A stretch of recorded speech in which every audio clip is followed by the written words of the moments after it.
Work session for the Council of the City of Norfolk will now commence. Mr. Roberts, the floor is yours. Thank you, Mayor, Vice Mayor, members of City Council. I'll provide a brief overview of the agenda for this afternoon's work session meeting. First presentation will be the Norfolk Fire Rescue Update. We'll hear from Fire Marshal Damon Langley and Battalion Chief Glenn Williams with Norfolk Fire Rescue. With the recent uptick in house fires, we thought this would be a good time for fire prevention staff to join us and provide a briefing on what they're currently seeing in trends, recurring issues, and also spend a few minutes on what citizens can do to prevent fires. That presentation will be followed by the city planning update from Mr. Tahan, Director of Planning. We do have one matter that will require consideration of a closed session motion. Thank you. Without objection, you may proceed. Yes, sir. All right, I'd like to call up to the podium Chief Carroll of Department of Fire Rescue, who will introduce the staff for this afternoon's presentation. Good afternoon, Mayor, Vice Mayor, Council members, Mr. and Mr. Bull. Thank you for having us here today. What we want to do today is provide you an overview of what fire rescue does before we go to an incident, during an incident, and basically what we do after the incident's over. I have with me today my PIO, Battalion Chief Glenn Williams, public ed instructor, Michelle Morgan, my fire marshal, Battalion Chief Damon Langley, and last but not least, I'd like to introduce to you my acting Deputy Chief, Drew Savage. I'd like to also inform you that acting Deputy Chief Drew Savage has just been appointed Fire Chief in Westchester, Virginia. Thank you. His last day with me will be April 29th. He's been a lot to my regime anyway. He's helped me through a lot of projects that we've instigated since my time in office, and he's been right there by my side. So I know Winchester is getting a very good person, established man. He can make things happen. You'll be missed, Drew. Next, I'd like to call up Battalion Chief Langley to get us started.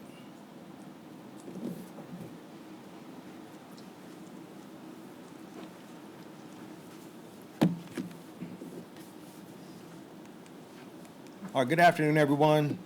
Again, thank you, Mayor Alexander, City Manager Roberts, members of council for allowing me to be here today and represent the best fire department in the world, Norfolk Fire Rescue. And I want to also take an opportunity to discuss NFR's fire prevention activities and also to provide some insight on what we do before an incident, during the incident, and after the incident.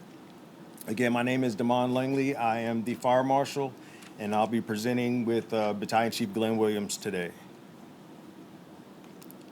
So, of course, the recent uptick in emergencies that we've had has been extremely difficult on the department. Since 2025, our department has tragically faced a series of fires resulting in loss of lives.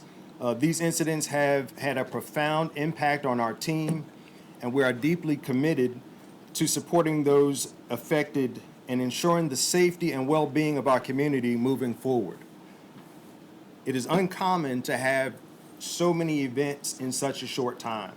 I think the last fire-related death we had was approximately 4 or 5 years ago.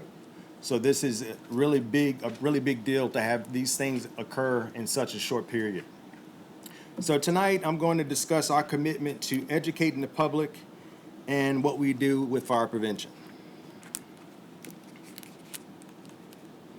So these are the main pillars that we're going to discuss tonight. Public education, as we educate the public on fire safety practices and emergency preparedness. Fire prevention, as we develop strategies and enforce regulations to minimize risk of fire. We have fire code enforcement, in which really deals with the Fire Marshal's Office, where we enforce local, state, and national fire codes. And also the fire investigation piece, where we investigate the causes of these fires, especially the ones that are suspicious in nature and of large scale. And finally, we'll end up discussing the training and drills that we provide for our department and also for the community to make sure that we are prepared in the case of an emergency for evacuations and things of that nature. So kicking off, we'll start this off with something really positive and something that we're really passionate about, and that is all about education. Because without education, we lead to so many different events. I'm proud to have with us this evening, and I'm sure some of you may have seen Miss Michelle Morgan, our public educator for the Norfolk Fire Rescue, and she is absolutely amazing at engaging the citizens from all different levels to make sure that our folks are educated from way small to our senior community. Definitely an asset having Michelle here. This is our only public educator. So we supplement Michelle by sending out fire apparatus to assist her when she goes to different events. The other part of that is those apparatus are still in service and responding to an emergency. So we have to limit that time where they interact to just an hour. So we have been innovative in trying to improve this standard, but it's definitely difficult having an army of one. She is amazing, don't get me wrong, but we could definitely use some assistance there. So this slide here really speaks detail to exactly how good she is and how we have worked this system. So if you can see, last year, 2024, Michelle engaged in over 20,000 people.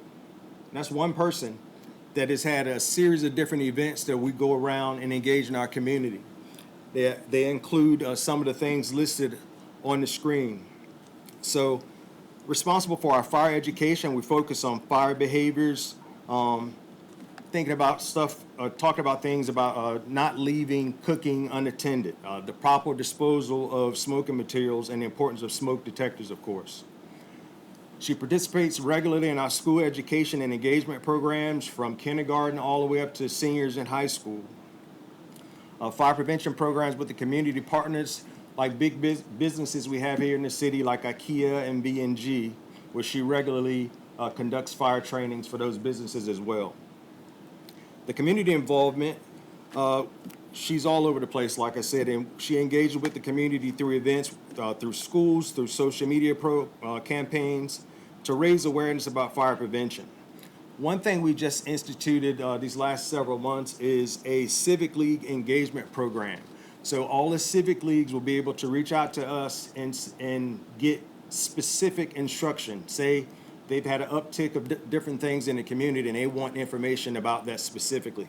They can arrange that with our office and we'll send out not only a fire apparatus, but we'll have our chiefs involved. We have members of the fire marshal's office that will also be available to attend those types of meetings. We also dispense fire safety tools and distribute resources like fire escape plans, smoke detectors, and emergency planning information kits. Of course, we can't discount our special needs populations. We make sure that we engage in our senior communities and also those individuals that have different handicaps. I step off of my Michelle soapbox, but I can't say enough about how much she's done over the last several years, but it'd be beneficial to have at least 2 or 3 more of her to make sure we're effective. All right, so before I move to the next slide, I want to ask everybody a question. What do you think would be the key cause of fires in our city? You saw my slide. Good job. Cooking fires. So this diagram depicts exactly, how many cooking fires we have. It has it listed right here at a little over 70%, but it's actually closer to 80%. It just depends on how the calls go into 911 dispatch and what we find on arrival. So, of course, the good thing, if you will, about cooking fires is most of these don't end in someone's demise. They're able to get out of the home, they're able to call 911, they're possibly able to extinguish the fires on their own before we get there, but it doesn't result in death. So just kind of keep that in mind as we go through the rest of the presentation. So the second pillar that we're going to discuss is fire code enforcement. And that's really what the fire marshal's office is keyed in on. So our fire code inspection, where we regularly inspect buildings, businesses, and public spaces to ensure fire safety codes are followed. A fire inspection is an opportunity to educate the occupant or owner as to what may constitute a fire hazard in their establishment and provide guidance for gaining compliance with local codes.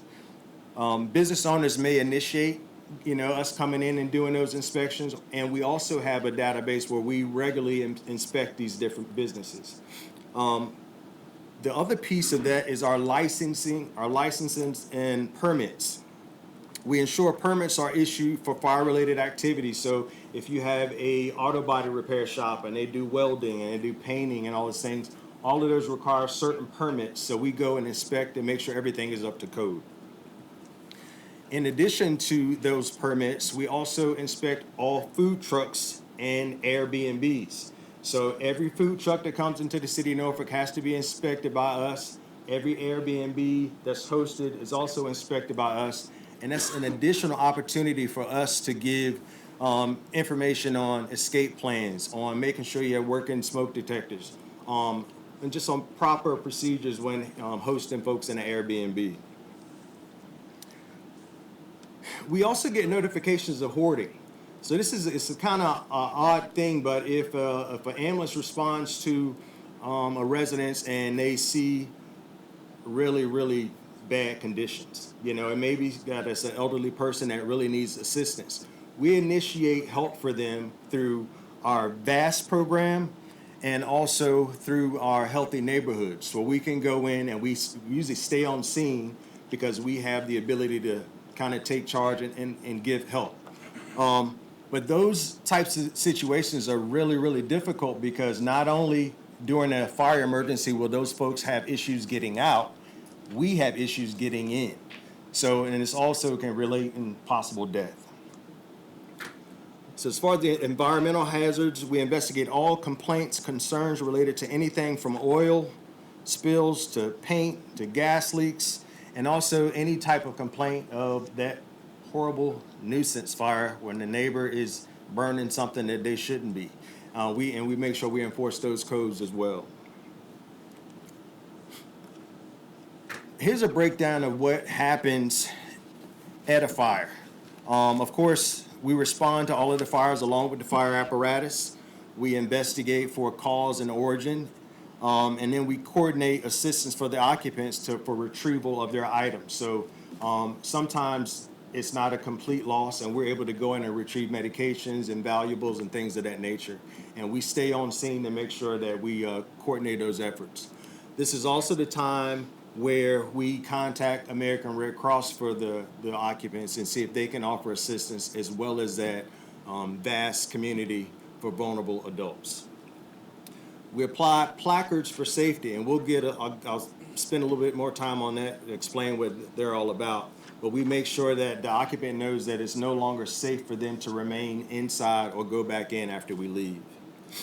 We coordinate the final efforts before we leave the scene with Healthy Neighborhoods. So if we apply a placard, they're the only ones that can remove that placard, and we're placarding for safety. We always give our telephone numbers and make sure we're available to assist if the occupant is in need. And again, all of this stuff that I'm explaining is directly related to our fire prevention efforts as a whole.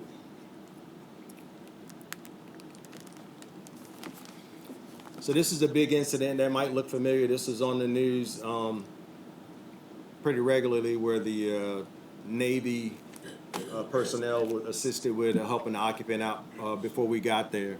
And this was a complete loss. So of course, this is a prime example of a building that was placarded because it was just not safe for anybody to be back in. We also had to cut power to the surrounding units because they were also affected by the fire. So the fire marshal's office in particular responds to every call of fire. Do we need to investigate if somebody burnt popcorn and burned their microwave? Not at all. But we still offer services and say, hey, this is maybe something you could do to prevent this from happening again. So, of course, in addition to fire responses, suspicious fires, explosions, arsons, and fires where there's possible death, and any type of threat to bomb or burn, the fire marshal's office responds to. So we stay pretty busy in our efforts to prevent fires. This caption here is an example of what our placards look like. The green placard is something that we would use if someone had a tree that fell on their home, or if they had a significant water leak and the electrical system was compromised. So we would put a green placard on that one.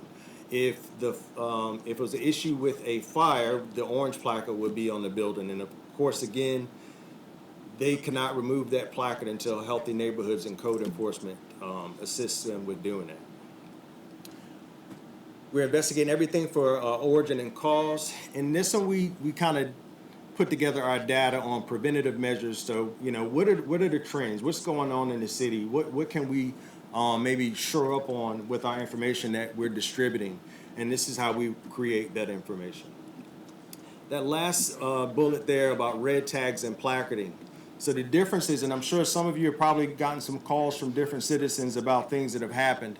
A red tag is something that we might tag to someone's gas water heater because they've had an issue with a gas leak, or behind the stove because the stove is leaking gas. That person can still stay there because we've isolated that incident to that appliance. Whereas if we put a placard on a home, that means that it is not safe for them to be in there at all. And I know I've received a couple calls. Chief Carroll is kind of clued me on a couple of different calls that have come up from these, but this is something that is explained, and we have no issue re-explaining that if we need to contact the occupant again. So finally, it's kind of full circle back up to that first bullet with education. So we finish it up and make sure that we have some good training for our fire personnel. They're properly trained in fire suppression activities, safety protocols, and new technologies. We have public safety drills where we conduct fire drills in schools, workplaces, public institutions to practice evacuation procedures. If any of you are working in next month, around I guess it's a couple of months, we'll be doing a safety drill here. So I could give you a call and make sure that you're on lunch during that time if you don't want to be here. But we'll be conducting a drill here at City Hall as well. And then finally, with the hazardous material awareness, just making sure that our folks are trained and the community members are also trained on the dangers of hazardous materials and how to handle those emergencies involving any type of toxic substance. That's my spill. I'm going to turn over the rest of the presentation to Battalion Chief Glenn Williams. And if you have any questions, you can feel free to ask. Thank you, Chief Langley. Good afternoon, everyone. Thank you very much for having us all here today. My name is Glenn Williams. I am the Fire Rescue Public Information Officer. My position has many responsibilities, but regarding the recent fires that we've had lately, my goal has been to get the word out to everybody and help educate our citizens on what has happened and what they can do to prevent a similar situation from happening in their home. NFR has been putting out a lot of messages via our social media pages. We've been on our local media, including TV stations, radio, newspapers, and podcasts. Hopefully you've seen some of the news articles that have been out there. There's been quite a few recently.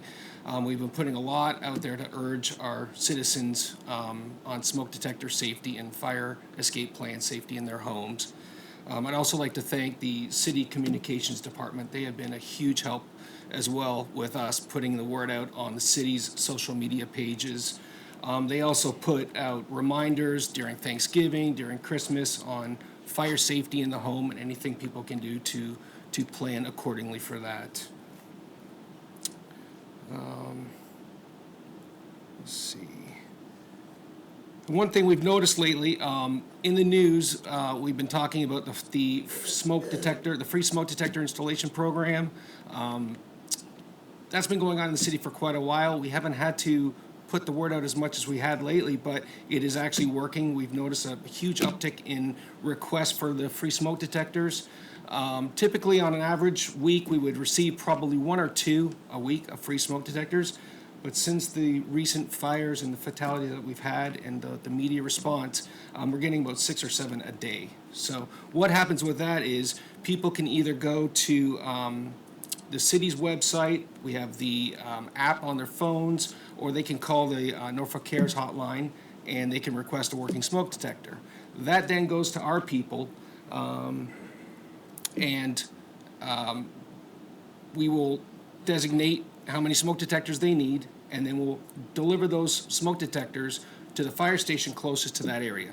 Our officers at that fire station will then contact the homeowner or occupant, make arrangements, and then our people will go out there and install those smoke detectors for free.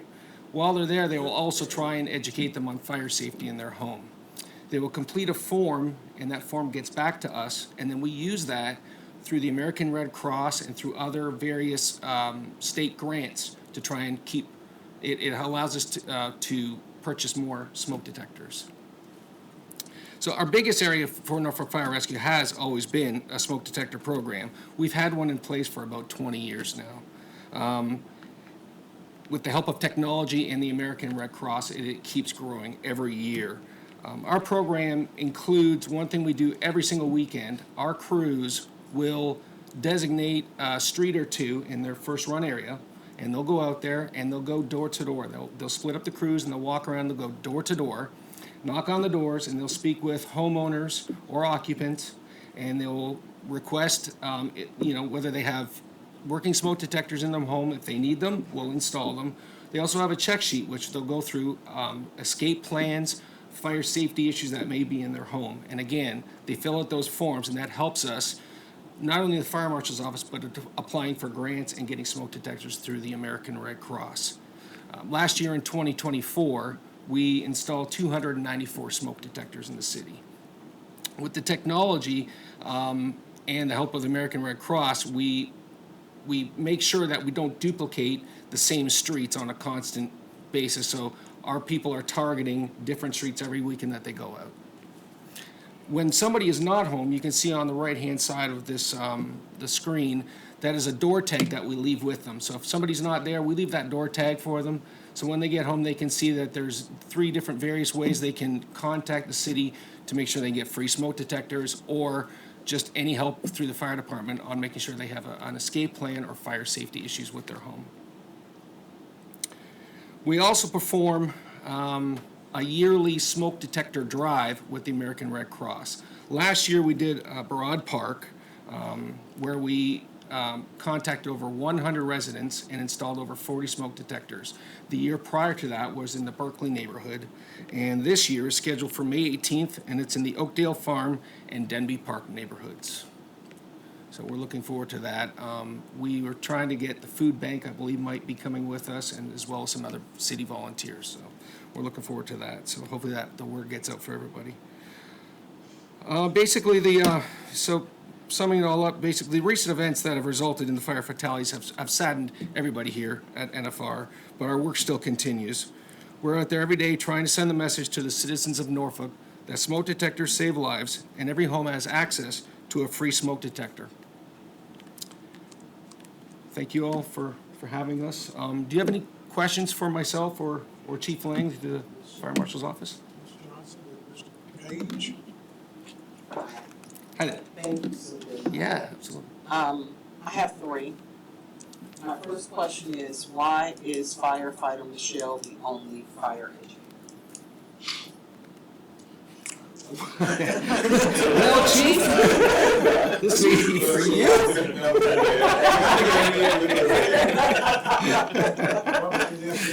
What's the next question? You're probably gonna answer That's a loaded question there.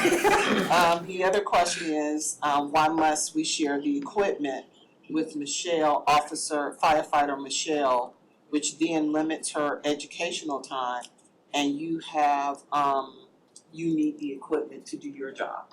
Because it was mentioned that you're sharing equipment. Well, no, she's got her own set of equipment, Okay. but we'll assist her, our firefighters, we'll send crews with the fire truck, and their equipment will go out with her Now there's. to assist her because, you know, she'll go to an elementary school with 30 students, and she's gonna need some help for manpower, and they wanna see the fire gear and all that good stuff, so. Yeah, so we're not sharing equipment, but she does have her own equipment too. Okay. Yeah. And the last question, going back to the picture of the apartments that caught on fire and Source Point Road, yes, Ward 3. My question is, you mentioned, my fire marshal mentioned that after you tag the apartment or the place where the fire took place, then you turn it over to Healthy Neighborhoods and code enforcement for a follow-up. What is that role after it gets to Healthy Neighborhoods and code enforcement? Yes, ma'am. So after we put a placard on the building, Healthy Neighborhoods is just deeming that, we've deemed it unsafe. So a building that had that much damage, there was no cleanup crew going to come in and just put up plaster and redo the roof. So they helped to work with like the insurance companies and the building owners on what the next steps are going to be.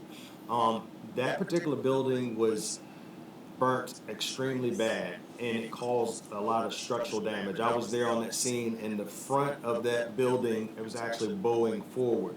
And that's what precipitated them calling for the bulldozer to come and take it down. And also, the thing that it avoided was an occupant trying to go back in and get that one last piece of article that they wanted. And we actually climbed through some of those windows before we left to retrieve specific stuff. But that by taking that building down, that alleviated some really bad things from happening. So to answer your question, the code enforcement, they're just kind of like our backup to say that before you can go back inside this structure, the electrician has to check off, the gas people have to check off, the plumber has to check it off, whoever the contractor is that is hired to make those repairs is saying that this is safe for you to go back and enter.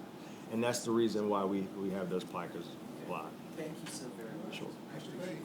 Yes, sir. Briefly, first of all, thank you for all that you do. I learned some new information about you last night that the rest of council may have already known.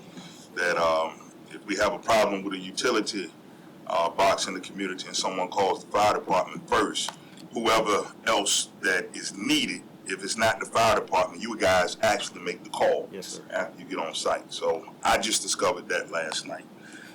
This is a little off your presentation tonight. My concern is in one of my communities, particularly Huntersville, with the houses going up on the gym lots, our parking is getting a whole lot tighter. And as my community is aging and we need rescue more often, I want us to coordinate and work together to make sure when we're planning that we're making room for your vehicles coming through. So I want to make sure that we have that on. And also, I don't know if any of you have ever been called out to a community when there's been a major fire. Last year I was called out when that apartment burned down on Camp Estella, and I think it's Canton or Springfield. And you would assume that the Red Cross comes in immediately. But there's a period of time, usually a couple of days, where if you don't have family or somewhere to go, where you're just sitting. And luckily it was right across the street from a church. And that church was so kind to allow for those distraught citizens to come in and sit down. They still had to figure their way out after they left that church. So, Mr. City Manager, if we could devise something. I know the budget is very tight this year, but if we could devise something. Somebody's behind me with an answer for a question.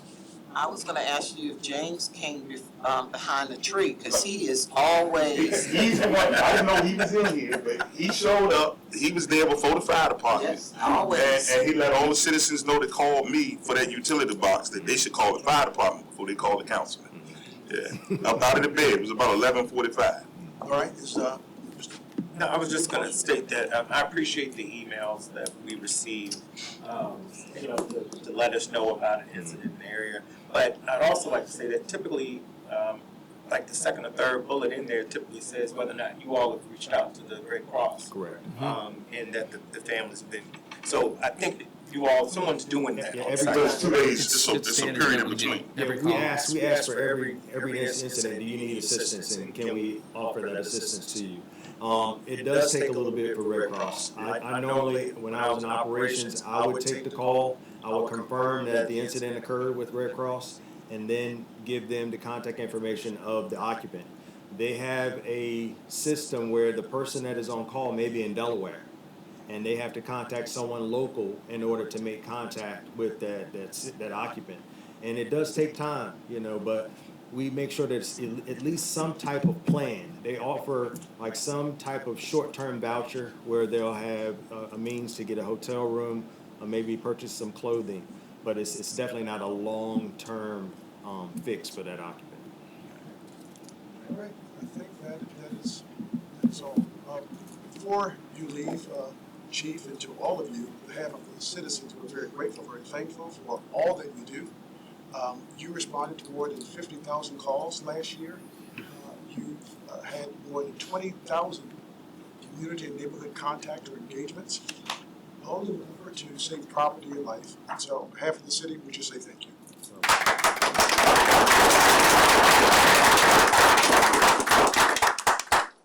I'm remiss, I left one of my big players out back here. This is Assistant Chief Wayne Watson. He's another big clog in our machine. Thank you very much. Good to see you. And he's from Booker T, I don't know if anybody. And I told him I was from Lori. Or kick my dad out of hospital. All right, Mr. Manager. Keith Girls representing Granby High School. Every day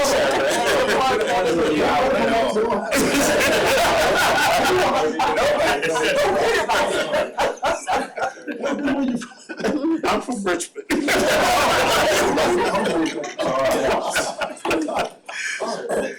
Council members, the next presentation is a city planning update. I'll call up Mr. Tahan, Planning Director.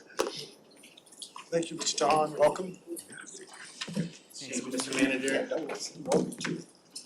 Yeah, like Mayor, Vice Mayor, members of City Council, I have 4 items to update you on from the Planning Commission for the planning update. 2 of them are proposed text amendments from the Planning Commission that you'll hear at a future City Council meeting, and 2 items that are on your current agenda tonight.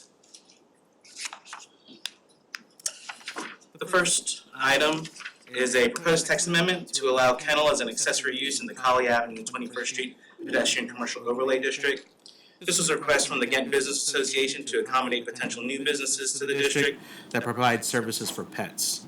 The proposed amendment would allow for kennels as an accessory use by conditional use permit. They currently have one operator that's looking to provide doggy daycare, which we consider retail, and the ability to have a kennel as an accessory use is not currently permitted in that district, and so they were looking to add that as an additional use.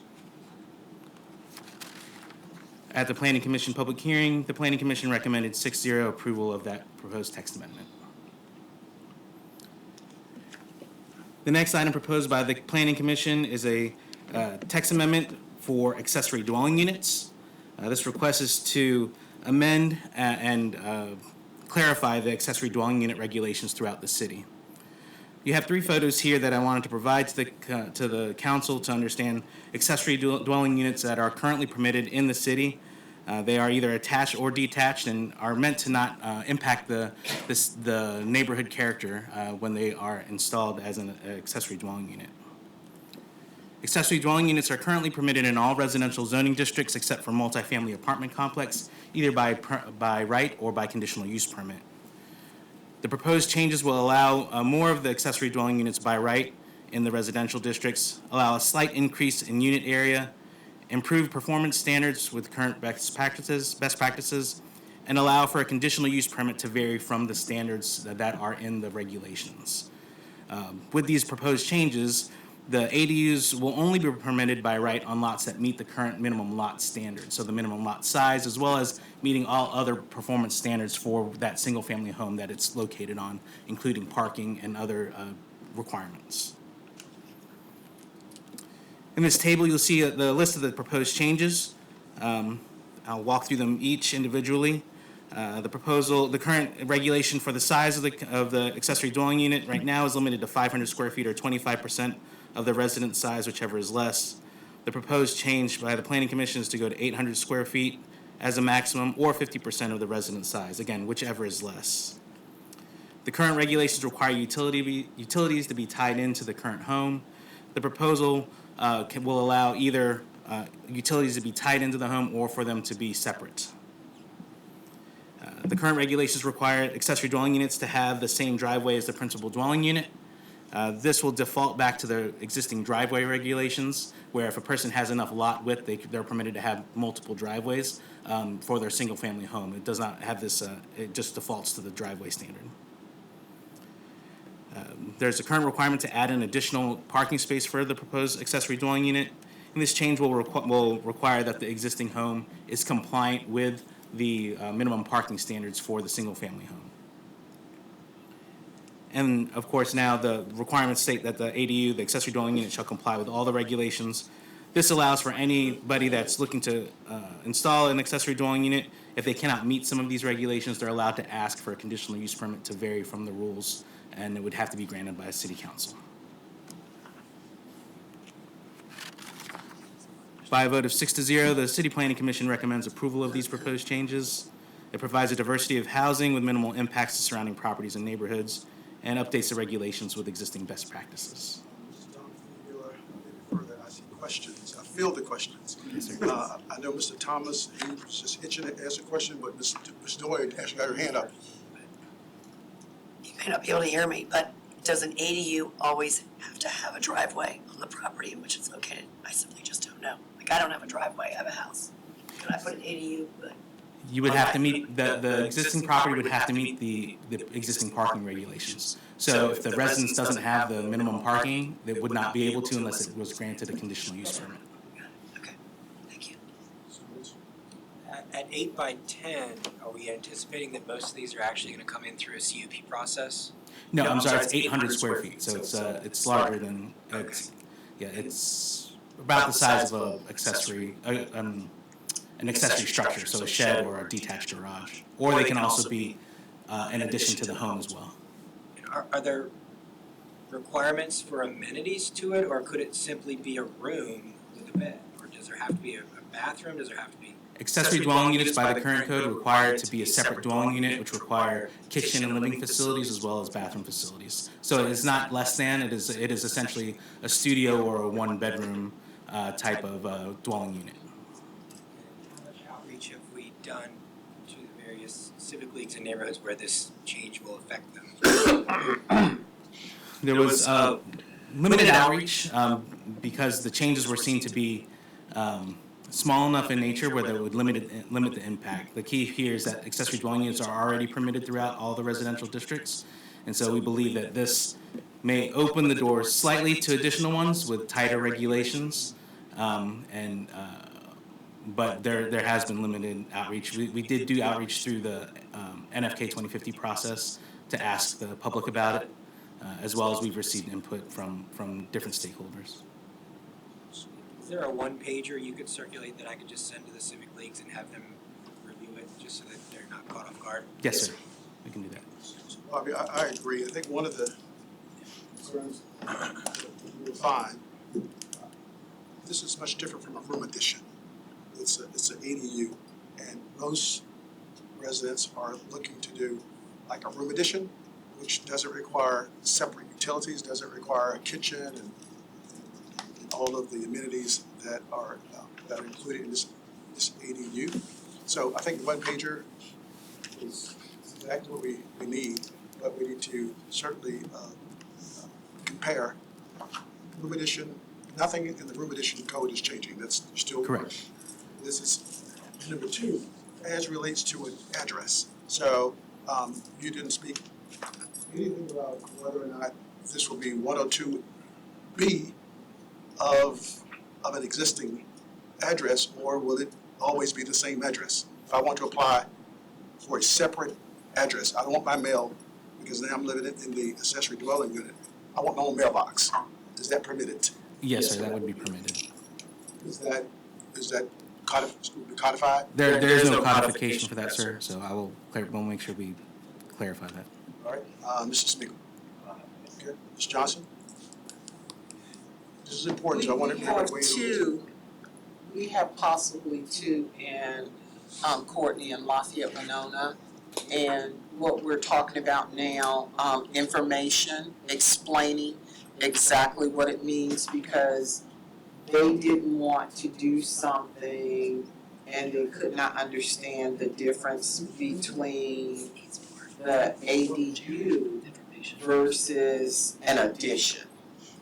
And because they did not want to be out of ordinance within the community, they weren't sure. So the part about the explanation is very important, because they want to do something, they just need information to make sure they're within what the city requires. Yes, ma'am. I forgot to mention that staff is working with our urban design consultants to provide this one pager. We were already working on this to have information shareable. I believe we need to have additional details that are included that the council's requesting, so. Bobby, also, I think part of the communication and socialization of this, whether or not it can be rented, condo, subleased, so how many individuals can live is non-related in a single-family home with an ADU. I think that needs to be clear. Yes, sir. I was just gonna add, based on the comments, Mayor, we'll have Neighborhood Services distribute the one pager that we've discussed to all the various civic associations, allow for some time of socialization before bringing it to council. All right. Before, do you have more? You have one more? Well, this was on this one. I know you have another one. Yes, sir. All right. Thank you, right on. Next item is on your agenda for tonight. This is Coalescence Coffee LLC for a conditional use permit at 226 West 24th Street. This is to allow the existing restaurant to operate a banquet hall, sell alcoholic beverages for on-premise consumption, and to add live entertainment. Coalescence Coffee has previously operated as a banquet facility, and they are looking to add additional space, which also includes the existing restaurant space. There are no proposed changes to their hours of operation, or for when they plan on having live entertainment when it's associated with the banquet facility, as it will close at 10 p.m. They have a number of different floor plans, which changes their occupant load depending on which sections they're planning on either having as a restaurant or having for the banquet facility to be open. For those that are familiar, on the next slide I have the proposal. They do have multiple floor plan layouts. They are requesting multiple entertainment options, but I will note that the one question about having a DJ is not for the restaurant itself. They are looking to only have that associated with a banquet facility. Here you'll see 4 of their potential layouts. They have 2 areas right now that have the ability to be rented out as a banquet facility. They're the 2 rooms in the back, which they normally use for small events or trainings. They also are planning to utilize the restaurant space as part of the banquet facility as well when possible. By a 6-0 vote, the Planning Commission recommends approval. There is a 2-year expiration due to the additional entertainment requested. It aligns with Plan Norfolk 2030. They have previously operated for smaller events, and they have the support from the Park Place Civic League and the Railroad District Business Association.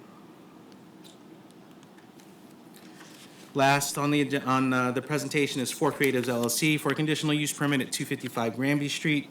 This is to allow a banquet hall with live entertainment and alcoholic beverages for on-premise consumption.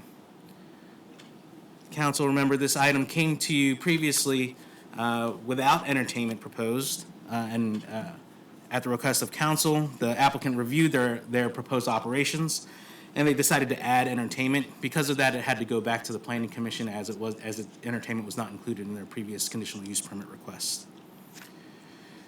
The applicant is looking to operate from 9 a.m. to 11 p.m. Monday through Thursday, and 9 a.m. until midnight Friday and Sunday, with a limited capacity total of 74. And they're looking to have live bands, karaoke, comedians, poetry reading, and art exhibits. This is the proposed layout of the space. It is a limited size area. They do not plan on according to the applicant, utilizing entertainment on a regular basis. However, they wanted to assure that they were covered in case they were proposing to rent the banquet facility to someone that wanted to have any of those types of entertainment. On a 6-0 vote, the Planning Commission recommends approval with a 2-year expiration, and there is support from the Downtown Norfolk Civic League as well as the Downtown Norfolk Council. With that, I'll stand by for any questions. Motion to Mr. Hahn. Okay, Mr. Smigiel. Is not related to these. Is that okay? Yes, yeah. So, I think our vape shops in Norfolk are in competition to look the most obnoxious with lighting that possibly they can. I didn't know that Christmas lights were allowed year-round on businesses, and I don't know if there's something we can do, but some of these are glowing so much at night that, I mean, I don't know, Bobby, I know the 30% rule with window covering, but I'm talking about neon rope lights lining the whole building with flashing signs and LED lights, and I mean, it's along in Ward 3, it's in Super Ward 7 and Super Ward 6, and Mr. Mayor, the whole city. Yes, but I don't know what we can do, because I know that we have digital sign ordinance that we don't allow digital signs unless we approve it, and I'm just wondering what we can do to try to limit this. Can we change the window covering and reduce that you can't have any neon lights on any window covering at all? I don't know enough about this, but it's getting obnoxious. Mr. Hahn, this is not the first time Mr. Smigiel has brought this to our concerns, so let's see if we can get some answers. I know Yes, it's about 6 times you've asked for this, Yeah. so let's see if we can investigate and see what. Yes, Mr. Yeah, I think the transparency requirements need to be looked at as part of this. I think Some of the stores you can't even see in because they have covered up all the storefronts, and that violates, us being able to look in. And Yes, sir. placards and posters and advertisements, it's just, Little Creek Road looks like Las Vegas in some part. I mean, it's just, yeah. okay, well, thank you, Mr. Hahn. Mr. Payne, good? Okay, all right. Mr. Boole? Members of council, someone formally closed meeting on April 8, 2025, 4:53 p.m. in the 10th floor conference room of the All Building in the city of Norfolk for the purposes which are set out in clause 3 of subsection A of section 2.2-3711 of the Virginia Freedom of Information Act as amended. Clause 3 is discussion of the disposition of real property in Ward 2, where discussion in an open meeting may adversely affect negotiating strategy of the public body. Mr. Hahn. Aye. Mr. Gill. Mrs. Johnson. Aye. Mr. McGee. Mr. Page. Aye. Mr. Smigiel. Mr. Thomas. Dr. Alexander. Aye.